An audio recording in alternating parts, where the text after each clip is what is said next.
Sveiki visi, džiaugiuosi sveikindamasi su jumis Lietuvos kinologų draugijos mokymo centro pokalbių svajonių šuo pažink veislės metu. Šie pokalbiai tai puikia galimybė išgirsti pasakojimus iš patyrusių veisėjų, teisėjų, veislės entuziastų, veterinarų apie jų ilgus metus mylimas ir puoselėjimas veislės. Lietuvos kinologų draugija tikisi, jog šie pokalbiai padės jums išsirinkti svajonių augintinį, arba tiesiog praplės jūsų akiratį. Taip pat kviečiame apsilankyti draugijos svetainėse www.kinologija.lt bei mesiršunis.lt. Čia rasite daugybę kinologijos entuziastams naudingos informacijos. O šiandien mes išgirsime apie tikrus rimstuolius, šiurkštukus kernterjerus. Žiniomis bei patirtimi apie šią veislę šiandien pasidalins veislyno Antantė savininkė Jolanta Cironienė. Sveiki, Jolanta. Sveiki, Ieva, sveiki, mėly klausytojai. Mes labai džiaugiamės, jog šiandien esate su mumis ir pristatysite šią išties unikalią veislę. Tai papasakokite, kasgi šiandien pas jūs ant rankų ir kartu padės pristatyti šią veislę. Ne.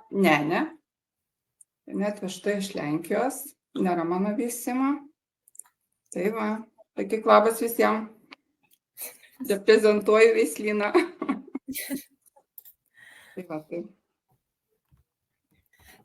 Tai gal tada pradžiai papasakotumėt, kaipgi pas jūs namuose atsirado tas pirmasis kernterjeras? Nuo ko viskas prasidėjo? Nuo ko viskas prasidėjo, tai istorija yra tokia, kad kodėl kernas, tai pradžia buvo tokia, kad jeigu pasakot iš vis mano gyvenimas su šunim ir kaip jis visas vystėsi ir vyko, tai aš gimiau šeimoje, kur visada buvo šunis. Visada. Mano tėvai gyveno vienkiemyje ir būdavo vienkiemis, tai reikėdavo sargybinių šunų, tai kokie du visada būdavo dideli vokiečių avyganiai, vėliau tėvai turėjo Kaukazo avyganį kaip sarginius šunis. Jie nebuvo veisėjai, bet tiesiog kaip sargus laikė tos didelius šunis ir visada vienas lakstydavo tarp kojų mažas šuniukas, kuris, aišku, gyveno namuose, miegodavo kartu, buvo toks kompanionas labiau. Ir kada atėjo laikas, tai visą gyvenimą aš buvau su šunimis, visą gyvenimą. Kada ir išėjau iš tėvų gyventi viena, visada vienas ar kitas šuo pas mane būdavo. Aš tiesiog neįsivaizdavau gyvenimo be šuns. Bet kada atėjo jau laikas ir noras turėti jau šunį veislinį ir kada jau pradėjau rinktis veislę atsakingai, studijavau daug labai literatūros, dar tais laikais čia buvo 2003 metai, nebuvo interneto, nebuvo tiek viešinamos tos veislės, informacijos tikrai buvo labai mažai apie šunis, tiesiog buvo knygos, ne, aš pasiėmiau, nežinau, ar čia matysi šitą knygą, čia mano enciklopedija, jinai visa net puslapį yra geltoni, aš visą nuo pirmo iki paskutinio puslapio visą perskaičiau, visas veislės. Ir renkantis vis tiek aš turėjau prioritetus. Kiekvienas žmogus, jis kada kažką renkasi, pasirenka, ko jis nori. Ir pagrindinis dalykas man buvo renkantis, 3 pagrindiniai dalykai. Tai turėjo būti sveikas šuo, nedidelis šuo ir kad reikalautų mažai plauko priežiūros. Tokius nusistačiau su 3 prioritetus.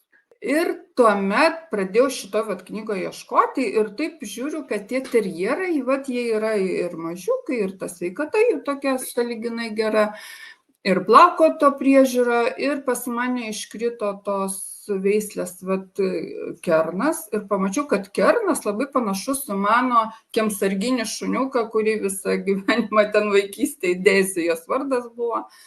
Ir kopija Dėsi, tas kerterjeras, ir aš dar tada vaikam vyrui sakau, žiūrėkit, mūsų Dėsi pasirodo kerterjeras yra.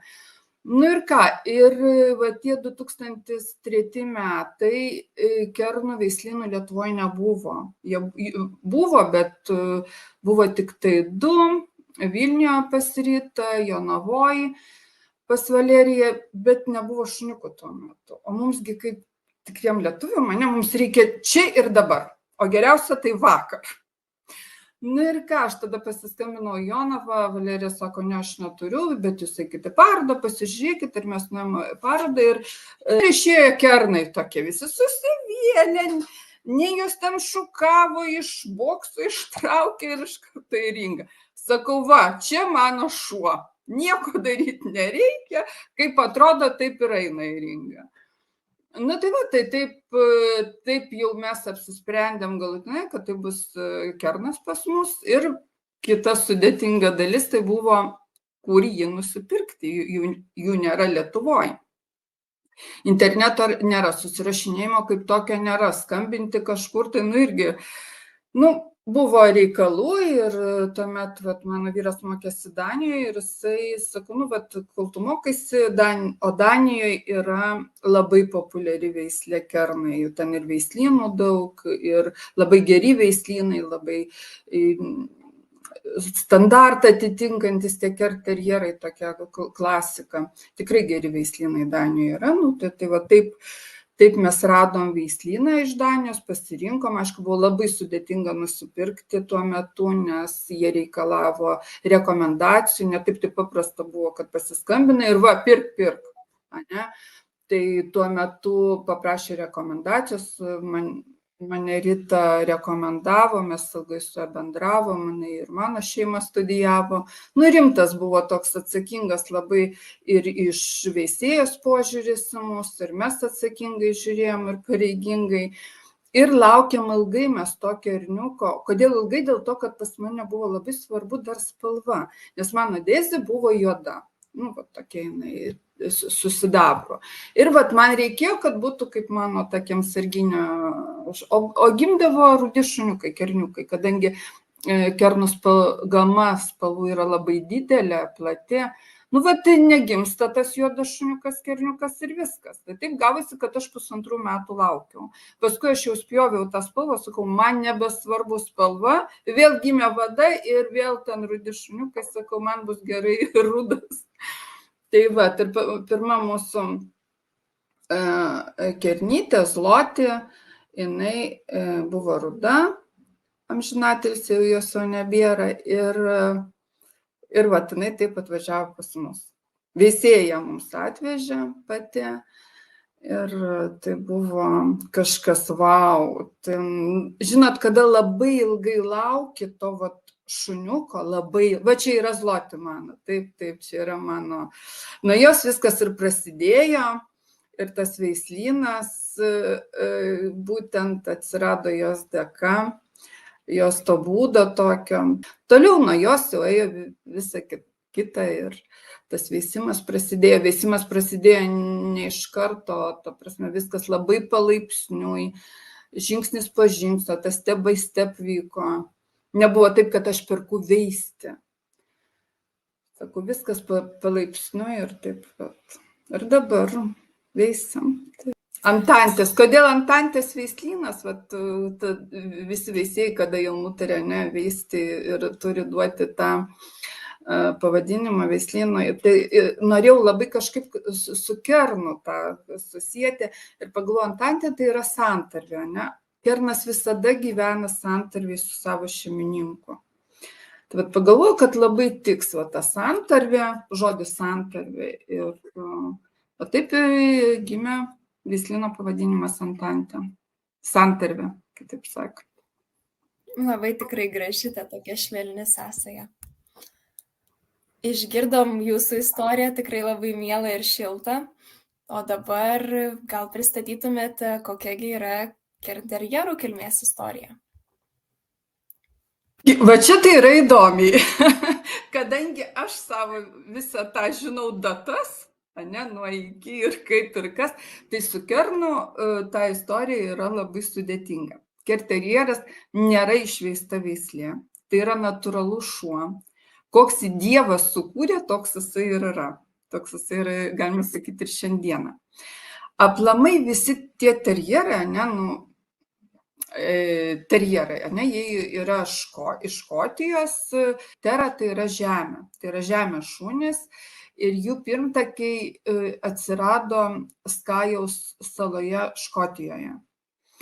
Ir manoma, kad visi terjerai yra, ir buvo kažkada senoviai tie kerterjerai. Ta prasme, iš tų kerterjerų, kaip rodo čia iliustracijoje, ir jau išėjo visos kitos terjerų veislės.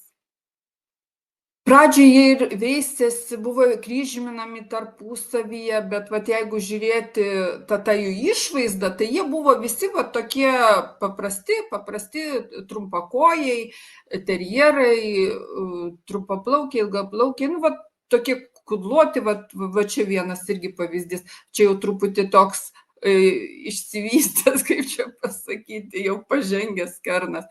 Pradžioje tai visi tokie buvo primityvūs šunys, jie buvo skirti, jie darbiniai buvo skirti iš uolų lapes, ūdras išvaikyti.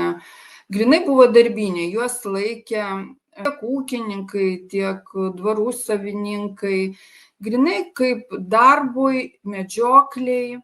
Ir tas pradininkas skaitosi buvo Alanas Makdonaldas, kuris didelį indėlį įdėjo būtent į terjerų veislę, kad jinai įgautų tą savo jau veislės pavadinimą. Veislės pavadinimas yra kilęs iš žodžio kern, tai yra piramidė, akmenų piramidės, jų yra labai daug Skajaus saloj ir ten būtent slėpėsi ūdros, lapės, o jas reikėjo išvaikyti.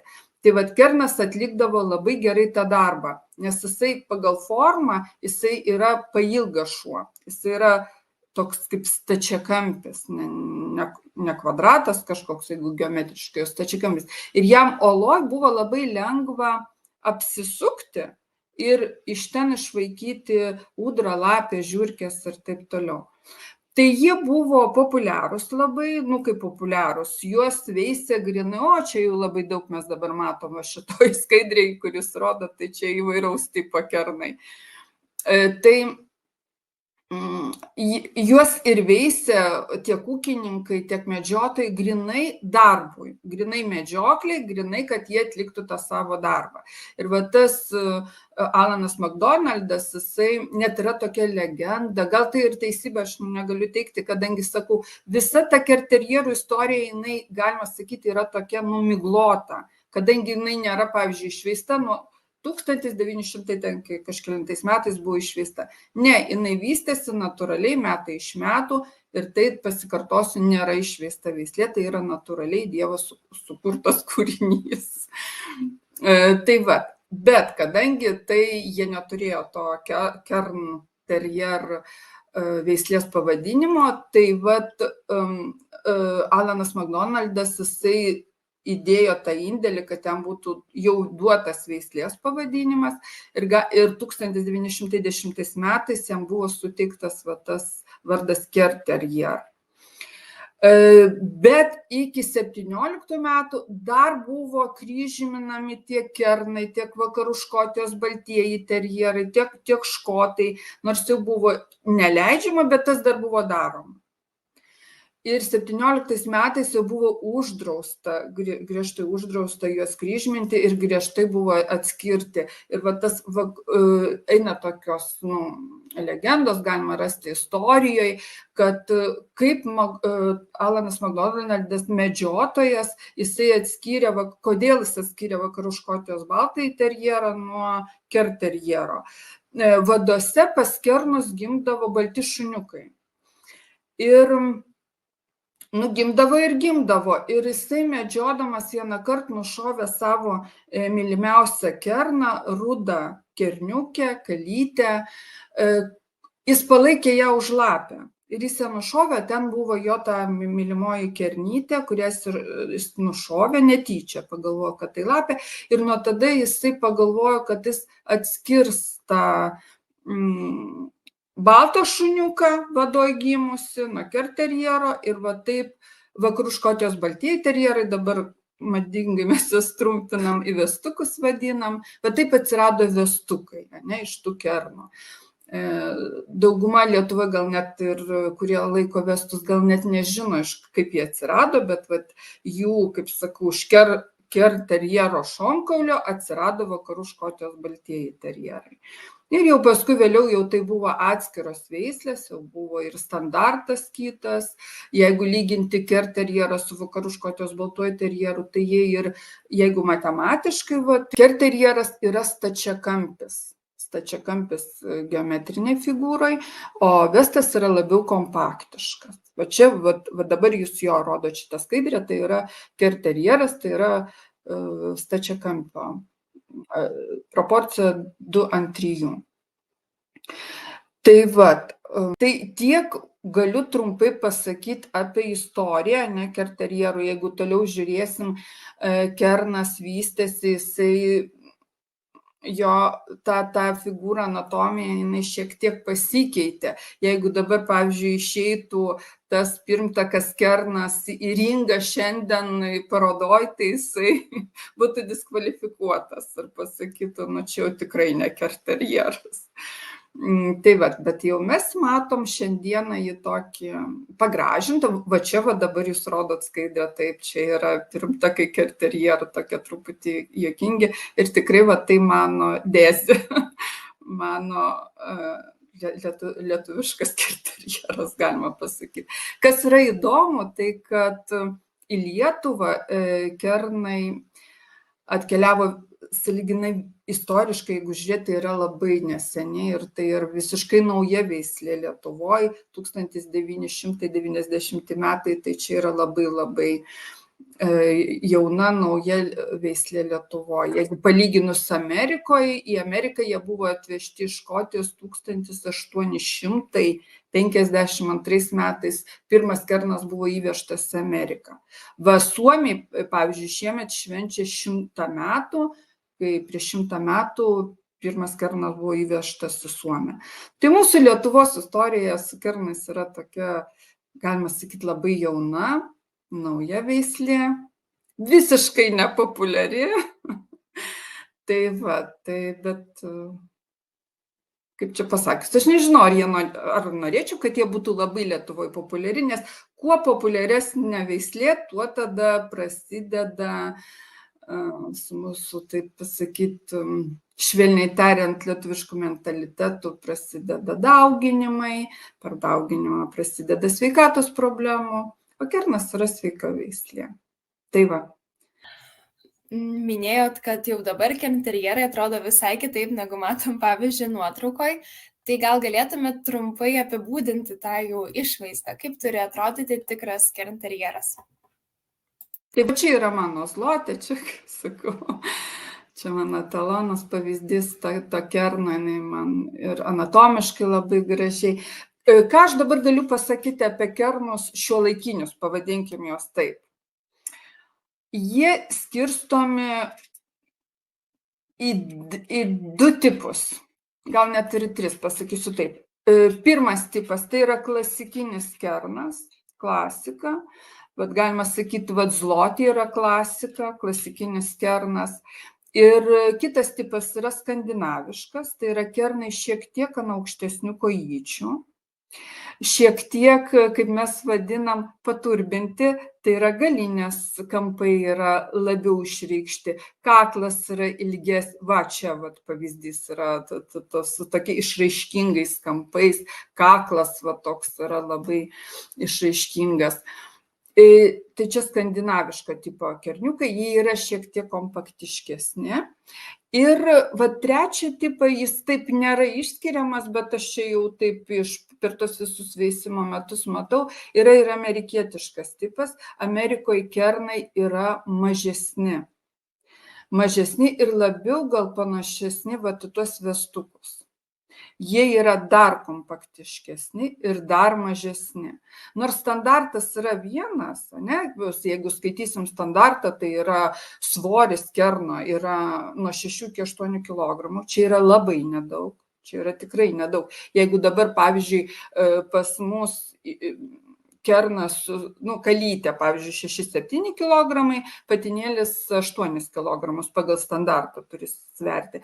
Tai jeigu toks kerniukas dabar išbėgtų į ringą, kalytė, pavyzdžiui, 7 kg, tai jinai gali ten gauti labai gerai, nediskvalifikuos, bet kadangi jinai atrodo per smulki, mes dabar pripratę matyti kernus šiek tiek didesnius. Tai vat netgi tarp mūsų, tarp veisėjų, kerterjerų eina kalbos, ar nereikėtų. Va čia yra kalytė, jūs rodot kalytę, kuri sveria 7 kg. Vizualiai nuotrauka atrodo net didesnė, nes nuotraukos jos didina. Ir kernui tą apimtį priduoda dar plaukas. Ir jeigu ir aukštas ir plaukas, tai jis iš vis atrodys didelis. Tai va dabar eina kalba, kad ar nereikėtų, ar mes veisėjai einam link to standarto, ar jį reikia keisti, nes dabar kernai yra tikrai didesni ir svoris jų daug didesnis. Tai va, tai kada atvažiavo iš manęs, vat, kada aš pradėjau veisti, tada jo tipas tas madingas, labai skandinaviškas, vat, kur jūs rodėt nuotrauką, su išraiškingais kampais, su kaklu, vat, tokie kaip žirgai, kaip sakau, vat, jie tokie vat, visi. O dabar linkstama grįžti vis dėlto prie standarto, į tą klasiką ir tikslas veisėjų vis dėlto svorį sumažinti, va čia yra klasika, jūs rodote, ne? Sumažinti kernų svorį, dydį, va dydis yra labai svarbu, kad stengiamės sumažinti, grįžti prie standarto kerterjero. Tai va, tai tiek. Vizitinė kerterjero kortelė tai yra galva. Tai yra labai labai svarbu kernui turėti gražią galvą. Va šitą taip graži galva. Jo, va čia vizitinė kortelė kerterjero, tai yra didelė galva, apimtis, jos yra ausytės, stačios, nedidelės ausytės, žvilgsnis gudrus. Esmė yra kerno, turi būti labai gudrus žvilgsnis. Tai va, tai jeigu žiūrėti per balų sistemą, tai va teisėjas, turim 100 balį vertinimą ir 60 balų yra duodama už gražią galvą. O visa kita 40 jau yra skirstoma į kitą eksterjerą ir kitas kūno dalis. Tai va, tai kas liečia išvaizdą, tai va toks kernas yra šiandieną. Jeigu kalbėti apie kerterjero būdą, ne, nes išvaizda yra išvaizda, bet yra labai svarbu ir būdas, nors vis tiek mes kažkiek tais, mes turim savo grožio etalonus, ne, vis tiek mes visi renkamės, taip, būdas čia toks, bet man vis tiek yra svarbu išvaizda. Tai man kernas yra pats gražiausias, kitam yra pats gražiausias ten pudelis, ir taip toliau. Bet kalbant apie būdą dabar, vis dėlto reikia suprasti, kad kerterjeras yra terjeras, tai yra terjerų grupė, jisai priklauso. Terjerai, visa ta grupė terjerų, jie yra šunys medžiotojai. Kas tai yra? Jie turi savo tikslą, jie yra užsispyrę šunys. Gera savybė iš kerno yra ta, kad kerterjeras yra surinkęs geriausią visų terjerų savybės. Surinkęs geriausias iš visų terjerų savybės, tai vat kernas jas yra surinkęs geriausias. Bet jisai turi savo nuomonę, jis turi tą užsispyrimą, jis, kaip sakau, yra nuomonės formuotojas, kaip dabar madinga sakyti. Tai va, kerterjeras yra nuomonės formuotojas. Jeigu šeimininkas yra silpnavalis, tai jau kernas greit jam suformuos nuomonę ir pasakys, kaip reikia gyventi pagal jį. Nes kernui šeima tai yra gauja. Ir visi jam mes esam gaujos nariai. Tai va, yra esmė, parsivežus kerną namo, parodyti, kas namie yra gaujos vadas, kad ne jis, nes kitaip tai jis nuomonę greit suformuos. Tai va, turi tą užsispyrimą tokį, bet kadangi tai yra, turi geras tas savybės, jis yra lengvai dresuojamas. Lengvai dresuojamas, dresūra kas tai yra? Tai yra veikla, tai yra užsiėmimas, o kadangi jisai mėgsta veikti, tai jis visada toj dresūroj ir veikloje jisai visada mėgsta. Yra labai energingas šuo, Jeigu taip kalbėti apie energiją, tai yra energijos šaltinis kernas. Ir mėgsta, kaip sakiau, veiklą, dūkimą, užsiėmimus. Aišku, jisai prisiderina prie, pas juos yra gera savybė, kad jie prisiderina prie šeimos. Jeigu šeima yra aktyvi, tai yra super, bet jeigu šeima yra ir pasyvesnė, lėtesnė, jie prisitaiko prie šeimos gyvenimo būdo, jie prisitaiko ir prie vyresnių žmonių gyvenimo būdo, prie seniorų. Pavyzdžiui, jeigu nusiperka ne senjorai, kekerniukai, jie prisitaiko, jie sulėtėja, bet tada turi problemą nutukti. Tada jie medžiagų apykaita jų sulėtėja, o kernas turi savybę tukti. Tai vat su vyresnio amžiaus žmonėm pastebėjau, kad tuomet, kadangi sulėtėja visa jų energija, jie pradeda tukti. O šiaip tai daug jų kur naudoja ir muitinėse, ir vaikus gydant, nes jie labai myli vaikus ir vaikai jiems, kadangi vaikas yra jiems potencialus žaidėjas, ne, ir visada ras laiko jiem, vaikai ras laiko kerniukui, tai jie labai myli vaikus. Jeigu žmogus suaugęs grįžta iš darbo pavargęs, tai vaikai visada ras laiko su juo pažaisti. Tai kernai vaikus dievina, galima sakyti, ir jau jiems čia yra tinka jie šeimom, kur yra vaikų. Tai va, čia dabar jūs rodot skaidrę, kur kernas pasidalino vaikų žaislais. Tai va, reikia turėti omenyje, kas su vaikais, kad jau žaislais reikės dalintis. Kernas mėgsta viską. Kol šuniukai auga, jie mėgsta ir draskyti, ir kandžiotis. Reikia daug turėti žaislų, kol dantukai keičiasi, kad nesudorotų baldų, kad nesudorotų batų, ne? Tai, bet čia kiekvieno šuniuko ta savybė yra. Čia gal aš labiau dabar kalbu ne apie veislę, kaip kerterjerą, o aplamai apie visus šuniukus. Nes bet kokią veislę paimk, tai jinai turi, dantukai keičiasi, jie turi turėti ką graužti. Tai va, tai iki 2 metų yra aktyvus jie, paskui jie sulėtėja, su amžiumi jie lėtėja ir nebėra tokios energijos, labiau mėgsta pagulėti.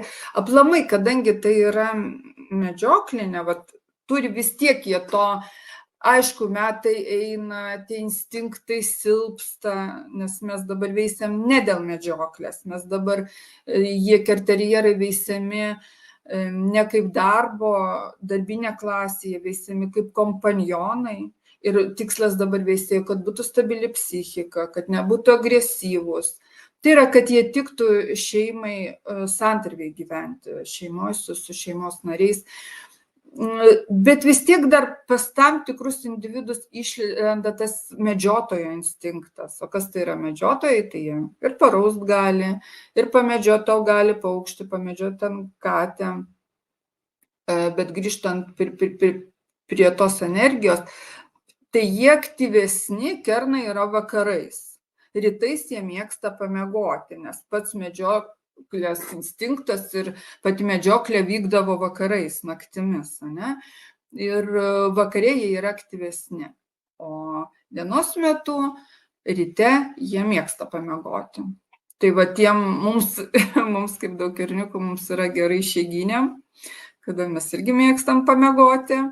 Tai ryte jie nieko prieš pamiegoti. O vakare tai jau reikia išdukinti. Kada žmonės manęs klausia apie energiją, kaip iškrauti juos, tai sakau, visi mes dirbam, darbo dienom, kiek turim laiko, tai būtinai turim vakarais daugiau dėmesio pasivaikščiojimams skirti.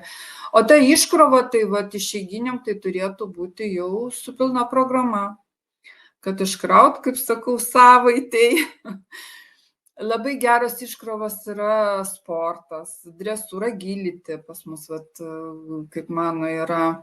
ta mokytoja, kaip aš ją vadinu, Rita Jakštaitė, jinai dirba ir su visom veislėm, ir agility daug užsiema. Tai vat kas turi noro ir sveikatos, kernui labai tas patinka. Ta veikla. Dresūros irgi tai yra socializacija, tai yra iškrova. Šuniukas išsikraunagi ne fiziškai bėgiodamas, o protiškai galvodamas, mąstydamas. Tai va taip ir iškraunam tos šuniukus. Tai va. O minėjot, kad tai šuo, kuris dar gali pavaikyti katę iš to medžioklinio instinkto, tai ar yra įmanoma auginti kernterjerus su kitų rūšių gyvūnais, tai kaip katės, graužikai ir panašiai? Taip, gali pilnai. Nors aš dabar atsimenu, aš kaip Zlotė atsivežiau, pirmą savo kernterjerą, tai vienas iš tokių buvo dalykų, kad tikslas buvo išvaikyti kaimynų kates, nes visi kaimynai pas mus laiko ir dabar kates. O po žiemos mūsų pavėsinė, mūsų terasa turėdavo tą specifinį kačių kvapą, kada jie čia buvo tualetus pasidarę, tai mes savo tą kernytę buvom išmokę, kačių čia neturi būti ir jinai mums jas vaikydavo. Iš principo kernai gyvena ir su katėm, ir su kitais šunim. Tiesiog prie jų reikia pratinti. Geriausia, kada kernas atvažiuoja, kerniukas mažas atvažiuoja į šeimą, kur jau yra katinas. Aišku, pradžioje jisai tą katiną mato kaip žaidimo objektą ir lenda žaisti, nori labai padraugauti. Katinas yra labiau nepriklausomas, jis galbūt nenori su juo draugauti. Bet reikia laiko ir jie apsitrina. Jie apsitrina ir paskui tampa net geriausi draugai ir ten neišskiriami. Taip pat ir su kitais šunim ir su kitais gyvūnais. Aš atsimenu, pas mane, kaip vieną kerniukę pirko šeima ir, sako, mes turim katiną, tai visa kita. Ir sakau, gerai, pripras viskas. Ir atvažiuoja, paskui nuotrauką siunčia man. Žiūriu, ant sofos sėdi katinas, ta kernytė ir žiurkė. Sakau, o Dieve, sakau, tai apie žiurkę man nieks nieko neklausia. Pasirodo, ir su žiurkėm draugauja. Ir su žiurkėm, ir su triušiais. Nes matot, vėlgi, kaip pasikartosiu, tas medžiotojo instinktas pas juos jau silpsta. Jisai jau nėra toks aktyvus. Be to, kad jisai išliktų tam darbiniam lygiai, tai turi būti dirbama su tais kernais būtent medžioklės tikslais. Labai mažai veislynų, kur ruošia darbinius kernus. Labai mažai. Suomijoje, žinau, yra, Lietuvoje tai aišku, žinoma, kad nėra. Baltijos šalyse nėra tų veislynų, kur yra tie darbiniai kernterjerai veisiami. Yra, bet jų yra pasaulyje labai mažai. Pagrindas tai yra vis dėlto kernterjeras šiandien yra kompanionas, tai yra šeimos draugas. Šeimos draugas, bet ne darbinis šuo, skirtas medžiokliai. Tai va tiek, Ieva, kas liečia kerno būdą medžioti ir gyventi su kitais augintiniais. O jei dar labai trumpai grįšim prie tos išvaizdos, tai dar praleidome spalvas. Gal trumpai galite apibūdinti, kokių spalvų būna kernterjerai? Tai va, jeigu jūs parodytumėt skaidrę, tai va čia yra šita skaidrė ir jūs matot, kad spalvų gama yra labai plati. Ne? Ir jie gali būti ir kvietiniai, gali būti rudi, ir pilki, ir beveik juodi. Tik taip pagal standartą kernterjeras negali būti baltas. Tai yra kaip vakarų Škotijos baltasis terjeras, ne, kaip minėjau, jie buvo atskirti veislės ir negali būti visiškai juodas, tai yra škotų terjeras. Vadose dar būna gimsta kerniukai su baltais plėmais, dažniausiai čia būna ant krūtinės tie plėmai, kurie gali būti per plauko priežiūrą išpešti arba gali likti. Jeigu tie plėmai yra labai dideli balti, tai tokie kerniukai neturėtų būti naudojami veisime, kad tai rizika, kad gali vadoj gimti visiškai baltas šuniukas, ne? Tai vat tokia yra spalvų gama, yra tikrai didelė, plati jinai yra.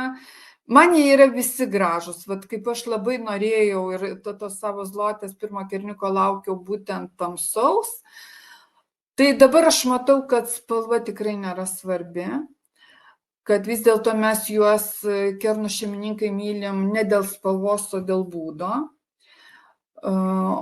Bet kada man skambina ir sako, mes norim ten rudo, juodo, nesvarbu kokios spalvos, aš sakau, gerai, norėkit, nes aš pati tokia pati buvau ir man buvo spalva labai svarbu. Dabar, kaip aš jau jų įvairių spalvų turiu, tai galiu pasakyti, kad ne dėl spalvos kerną šeimininkai myli. Dėl jų, žinot, kernas kuo sužavi, kaip sako, kernas vieną kartą, kernas visam gyvenimui.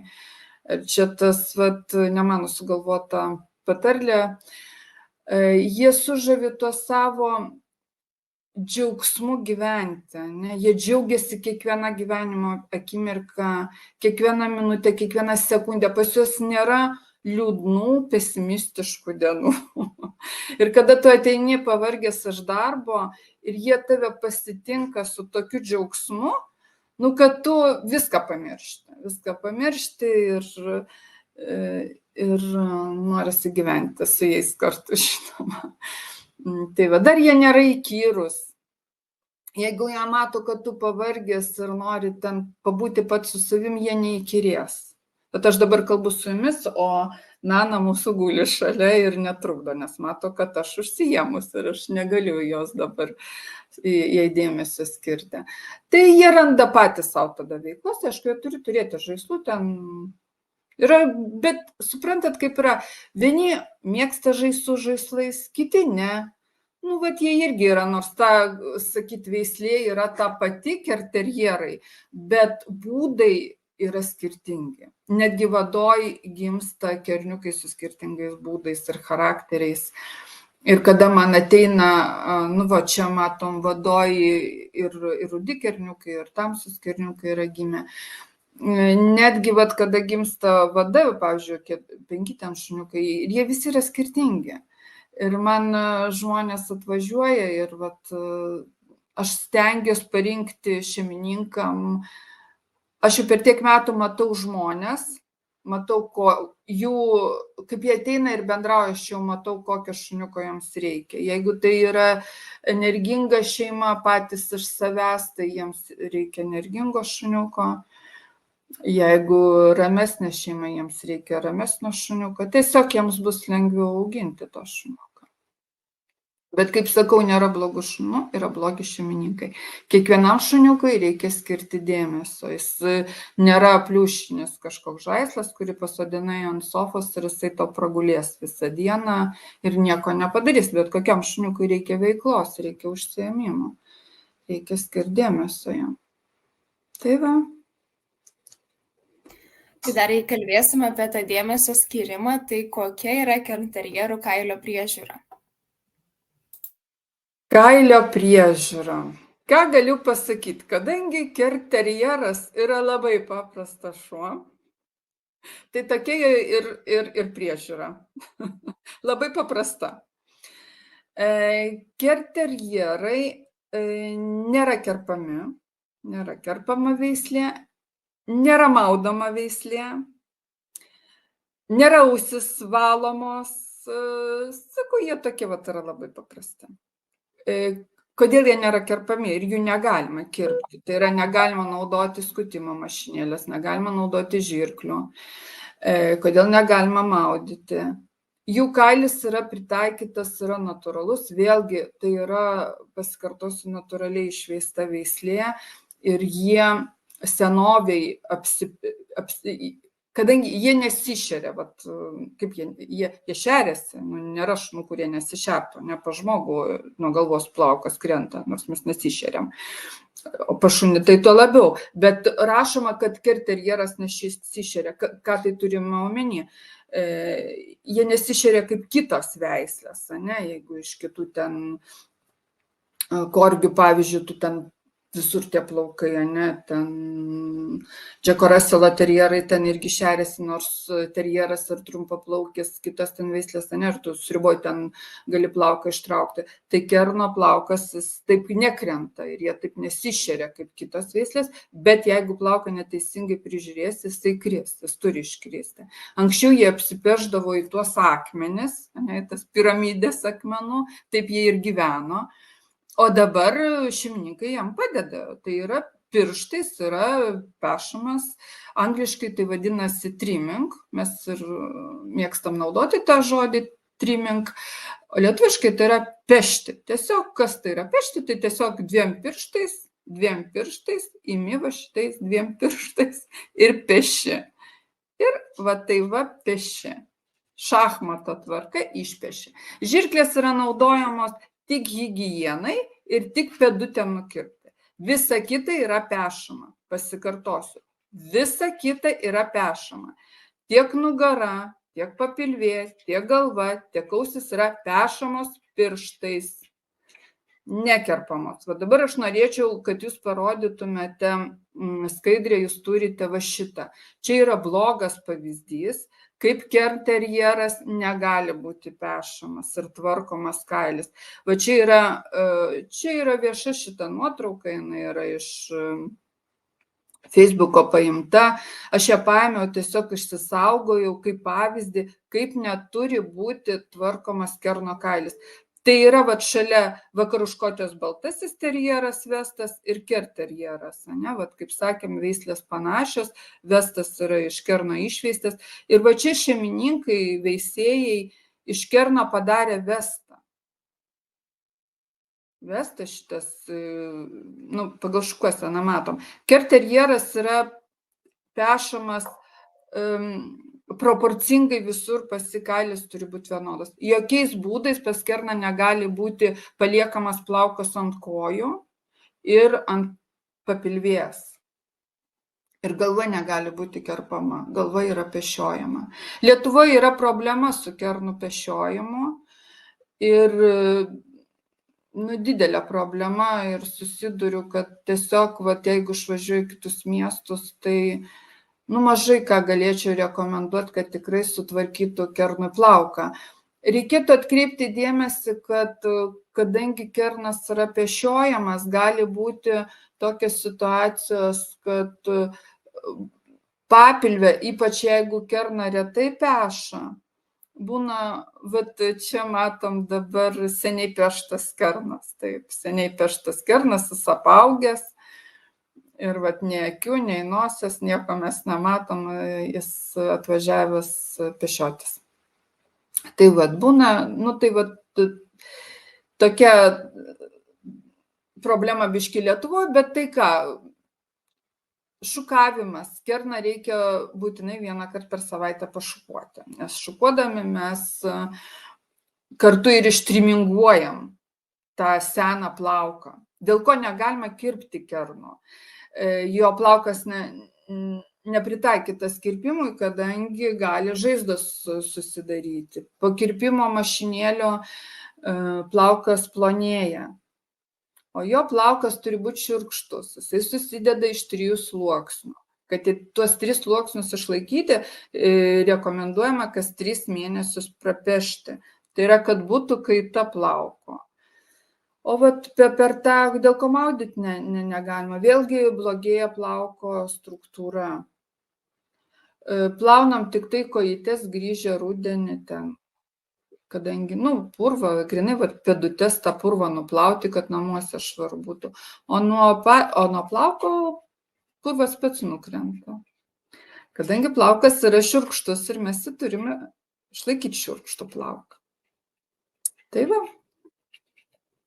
Priežiūra yra minimali, pasakysiu taip. Jeigu parodas kernas eina, tai rekomenduojama kas 3 mėnesius prapeštis, netgi tam tikrą plauką rekomenduojama kas mėnesį, ypač rudą plauką, nes rudo kerno plauko struktūra biški yra kitokia negu juodo kerno. Jeigu į parodas neina ir šeimininkam gerai jis yra apaugęs, Tai, bent kas pusę metų. Turiu tokius kerniukus, kurie pas mane atvažiuoja vieną kartą per metus. Tai jau tada reikia padirbėti, tada pilnai. Va čia kerniukas, kuris pusę metų nesipešė. Dabar jūs rodot, kur pusę metų kernas nebuvo peštas. Tai jau kada po metų, tai jie ateina tokie gerai apaugę, su dredais. Bet tarp kitko Amerikoje labai populiarūs apaugę kernai. Ten jie kažkaip tai mėgsta apaugusius kernus. Kurie į parodą neina, tai va. Tai tiek apie tą plauko priežiūrą. Užsiminėte apie parodas, tai pristatykit, ar tai yra populiari veislė parodose ir šiaip kaip jai sekasi juose dalyvauti. Jeigu apie populiarumą pasakysiu taip, kerterjeras Lietuvoje aplamai yra nepopuliarus. Nepopuliari veislė Lietuvoje. Kas liečia parodas, kadangi nepopuliari, tai ir parodose ten jie būna 4-5 ir tie atvažiavę, ne? Jie yra populiarūs labai Skandinavijoje, labai populiari veislė Skandinavijoje. Danija, Švedija, Suomija, Šveicarijoje tai yra jų simbolis, ne, kaip Arijoje dobilas, tai Šveicarijoje kernas yra. Visur jie populiarūs, išskyrus Baltijos šalis, dabar jie populiarėja Lenkijoje, populiaresnė veislė. Lietuva, matot, jie yra labai paprasti lietuviam, gal labiau tokie patinka, tokie pašukuoti, papudruoti. Tai kernas yra paprastas toksai, kaip dabar prisiminiau, sakot, populiari, tai kaip mano kaimynas pasakė, čia koks kiemsarginis šuo, sakau, koks kiemsarginis, sakau, aš nusipirkau iš Danijos. O Jėzau, taigi sako, pilni kaimai tokių. Tai va, tai taip ir jau kiek metų ir jie nėra populiari veislė Lietuvoje ir toliau. Dėl ko nežinau, žinokit, negaliu pasakyti, dėl ko nepopuliari. Kas liečia parodas, tai parodose jų nėra daug. Parodom reikia dresuoti kerniuką, nes kadangi jis vis tiek yra terjeras, užsispyręs, jam reikia parodyti, ką reikia daryti, ne? Kad reikia ringų gražiai apeiti, kad reikia ramiai bent minutę pastovėti, o kernui tai yra sudėtinga išstovėti ramiai. Jam, ką čia stovėti, einamgi kur nors, ką nors paveiksim. Tai va, reikėgi save kitur veiklos pilno, o čia man ringe reikia stovėti. Tai va, ir trečias dalykas, reikia suprasti šeimininkam, kad paroda ir tas teisėjavimas yra subjektyvus dalykas, nes teisėjas tai yra vienas, jisai turi savo nuomonę, jisai turi savo tą įsivaizdavimą ir ne visada tu gali ten laimėti. Ir jeigu ten galvoji, kad tu vienas esi kernas ir tu laimėsi, tai ne visada yra taip. Tai vat vis dėlto reikia pagalvoti ir suprasti, su kokiu tikslu tu eisi tas parodas. O vėlgi teisėjai pas mus yra,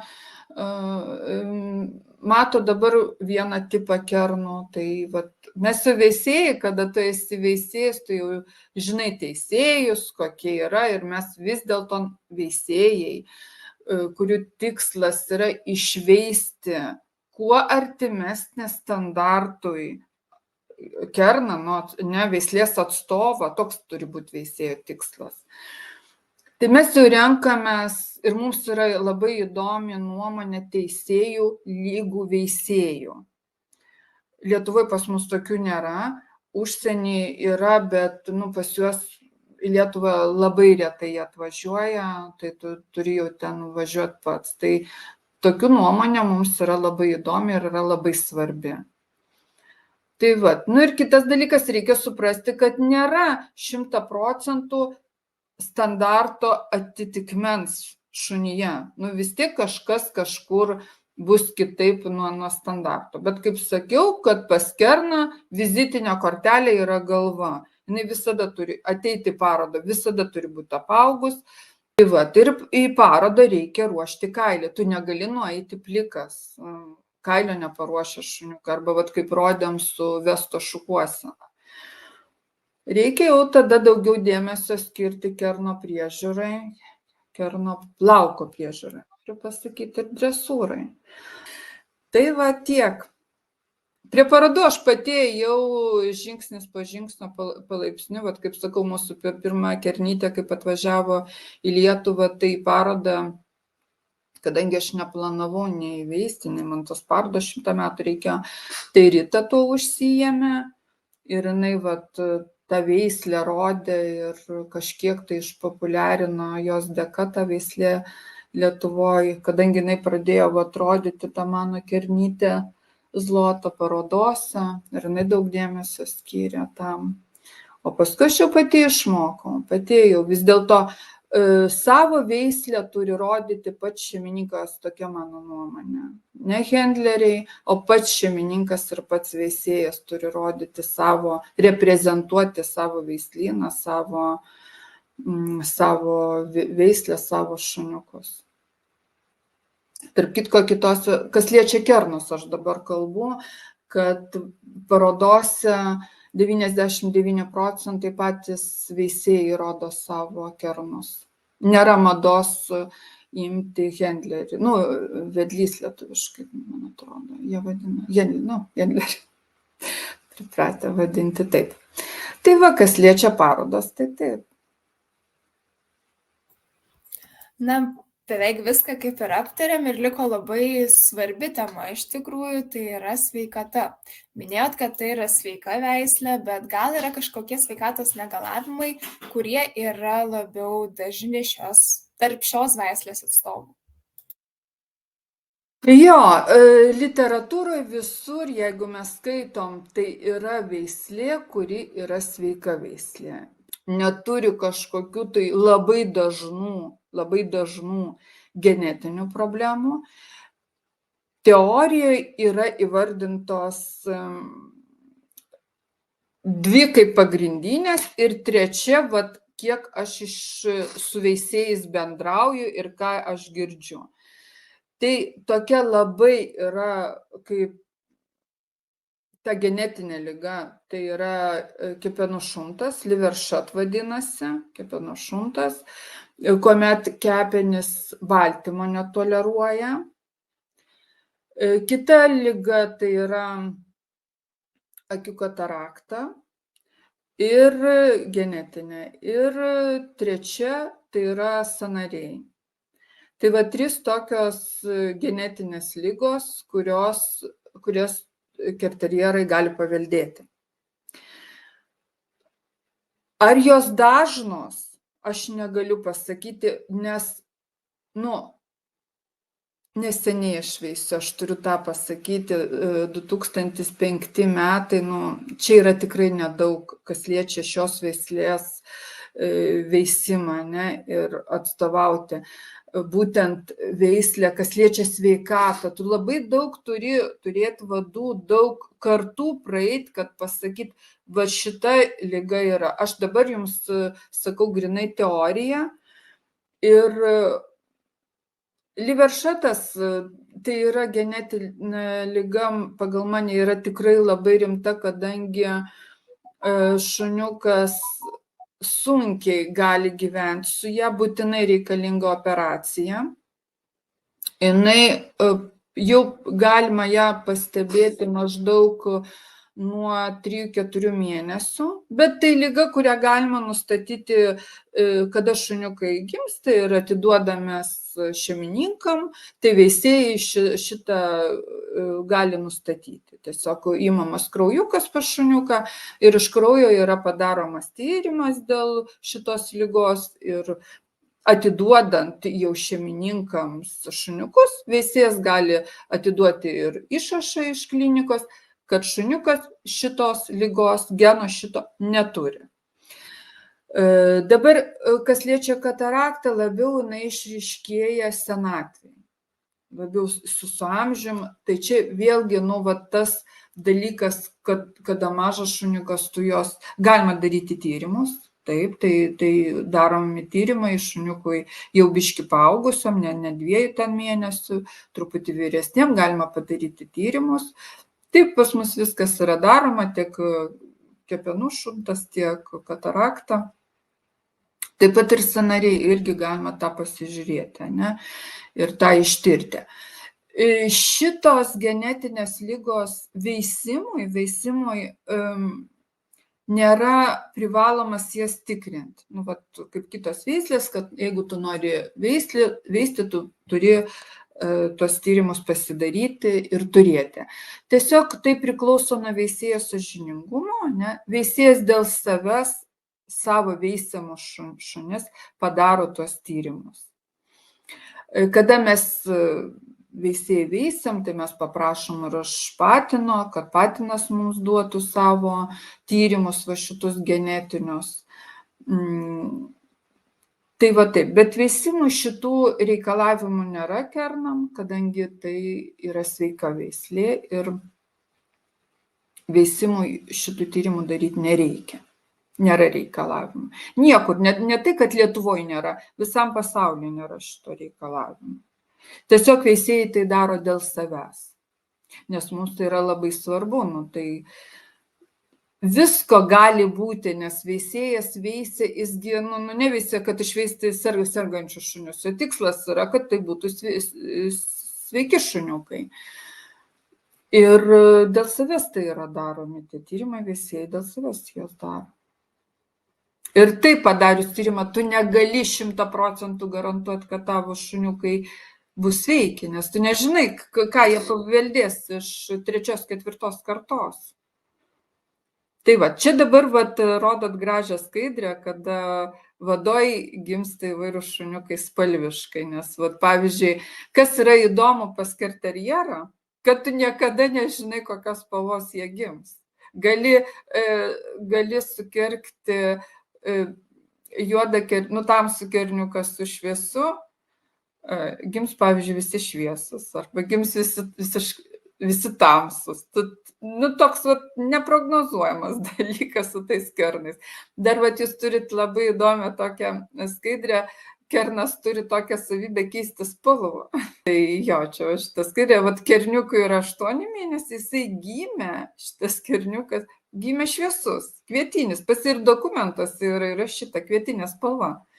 Ir 2 metų jisai visiškai pasidarė juodas. Tai gali būti taip, kad tu nusipirki vienos spalvos kerniuką, po metų jisai bus kitos spalvos. Bet dažniausiai tai būna su šviesiai, šviesus kerniukai gali pakeisti. Nesu tokio atvejo turėjusi, kad tamsus keistų iš šviesų.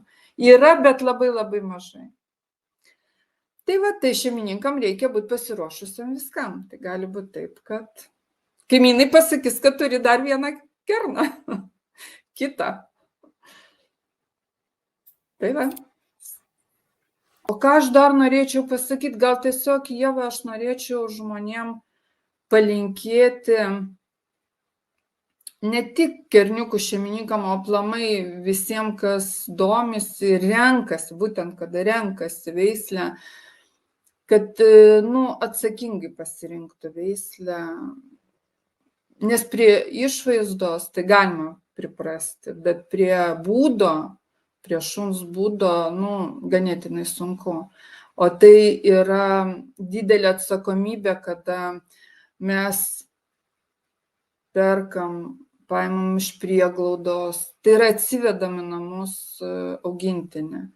Nes, kaip sakau, šuo augintinis, bet kokios veislės, ne apie kerną kalbu, apie šunį, tai yra vaikas šeimoje. Ir jeigu vaikai užauga, tai mūsų augintinis lieka visą gyvenimą vaikas mum. Mes visą gyvenimą nešam už jį atsakomybę. Tai norėčiau labai atsakingai rinktis veislę, labai atsakingai rinktis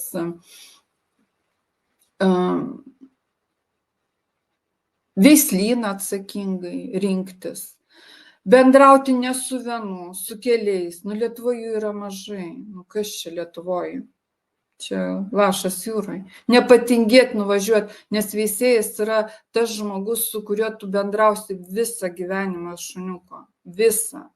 Veisėjas visada tau atsakys, pakels ragelį naktį.